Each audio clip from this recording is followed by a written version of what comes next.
Welcome, welcome. Make yourselves comfortable. I'm your host, Lizzie May, personal housemaid to President and Lady Washington, and I'll be taking all your queries. So let's move right along here, shall we? What's your favorite food? Corn cakes with a side of kidneys and gravy. What's George Washington's favorite food? Corn cakes with a side of kidneys and gravy. It's the only thing we have in common. Gross.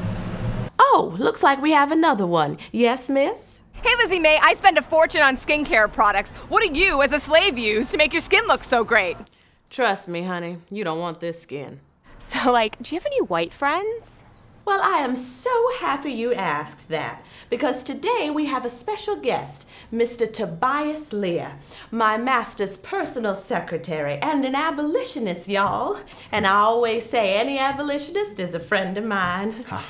Mr. Lear, I'm so glad you could take time out of your important white man's schedule to come talk with us today. Well, it's very much my pleasure.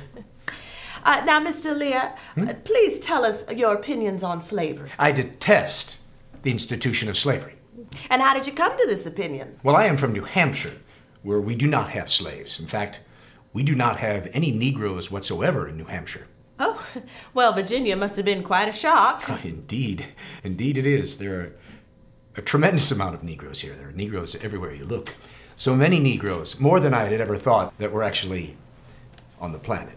They seem to be all here. Well, as though I see raindrops we were have a falling call. on us. Why don't we go ahead and take that? Oh, hi, my name is Marge, and I'm from Minnesota. I just want to say that I agree with Mr. Lear. I think slavery was just horrible. Slave masters were awful, just terrible. Oh, Miss Margaret, although the institution of slavery is morally reprehensible, there were and are some good slave masters and owners. For instance, Thomas Jefferson, for example. Thomas Jefferson, he has sex with his slaves. Ha! Yes, indeed.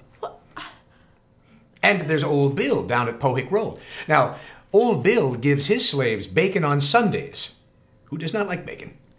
Well, I gotta say, I do enjoy bacon. And from my position, it seems as though you've had your fair share, too.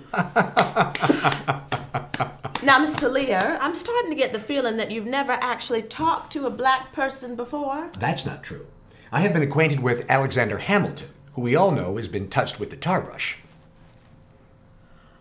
Oh, I do believe we have another caller.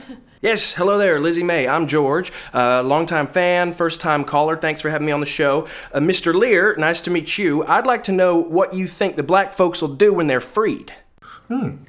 Well, when all this slavery business runs its course, we will have to provide safe passage for all the Negroes back to their home in Africa. What? That is where you people want to go, right? Back to Africa? No. Jamaica? What's that? Oh, Jamaica's a nasty place. It's filled with mosquitoes about the size of your head. Now, Mr. Lear, I've had about enough of your two-bit abolitioning. The black man has more than proved himself equal to the white man. We done worked the fields, built the cities, and fought in your goddamn Revolutionary War, and we ain't going nowhere. Well, Lizzie, I have to say that your argument is surprisingly articulate.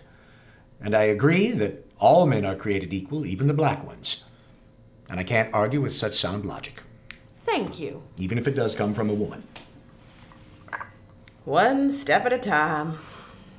Well, folks, I believe that's all the time we have today. We'll see you next time on Ask a Slave. Lizzie May, I would very much like to touch your hair.